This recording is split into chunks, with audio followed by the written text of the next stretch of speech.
Hello, beautiful souls. It's Paulie here.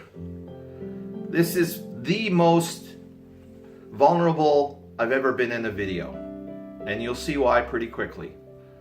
My talk today is how 2 Toronto police officers made a powerful impact in my recovery.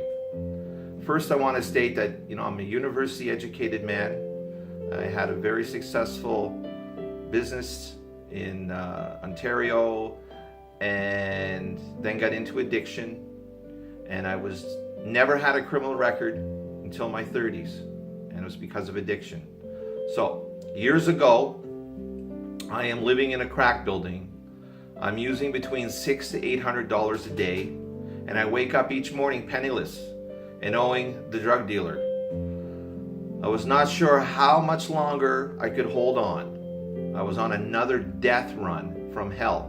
But once again, I was rescued from my demise, as you shall see. I had just picked up an 8-ball and I arrived home and I was ready to smoke this crack when I heard a knock at the door.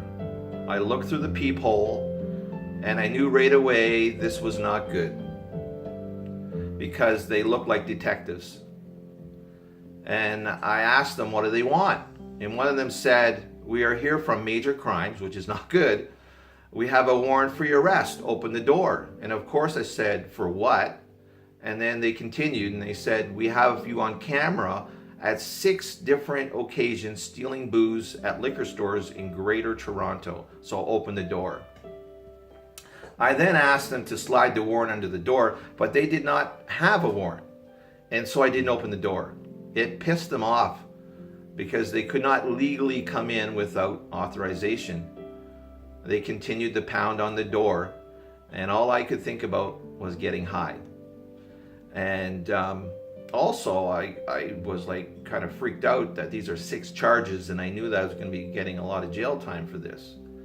And so I immediately began to smoke this crack as fast as possible because I knew I was going to jail. I continued to talk with the detectives, but the more I burned, the more paranoid and suicidal I became. I decided to open the window of my 9th floor apartment building because I planned to jump out once they produced the warrant. By the way, when I moved into this building, this is one of those special buildings for people who are down and out, a guy jumped out of his window and killed himself.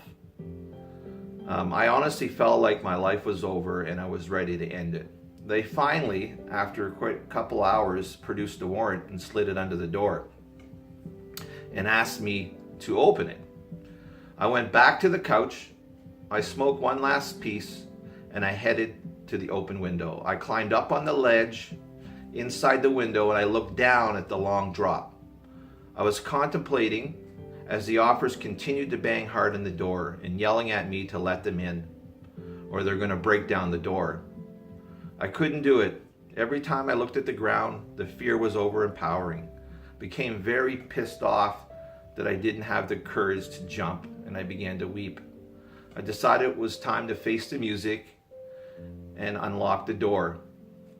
I went on the couch and was sure that when the detectives came in, they're going to give me a real good beating because I've made them wait all this time without a warrant. And I have friends that have actually been beaten by police before. But the opposite happened. I was arrested by the 2 most compassionate detectives I ever met.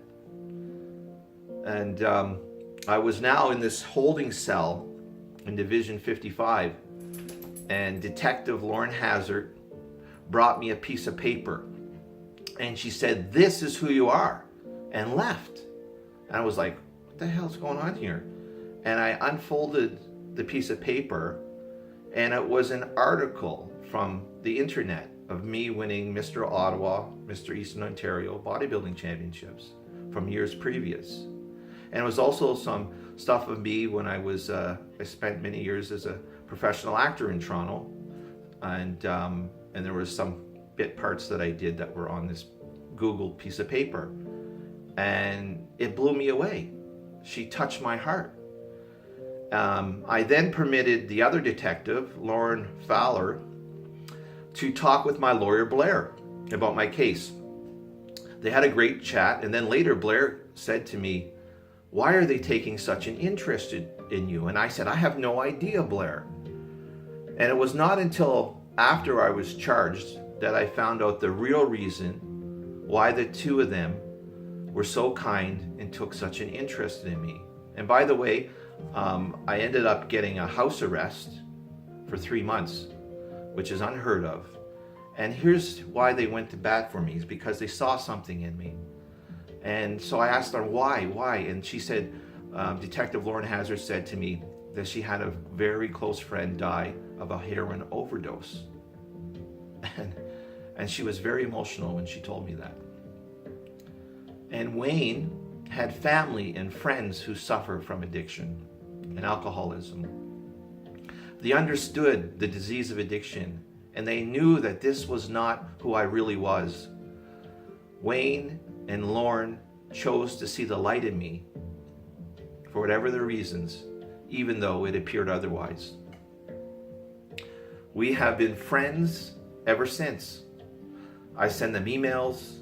I talk to them on the phone at least I'd say 3 times a year, to let them know how much I appreciate them and how well I am doing. To this day, I have a deep respect and love and admiration for Detective Wayne Fowler and Detective Lauren Hazard, because these 2 police officers were an essential part of my recovery. I wouldn't be here if they did not show me compassion when I wanted to die.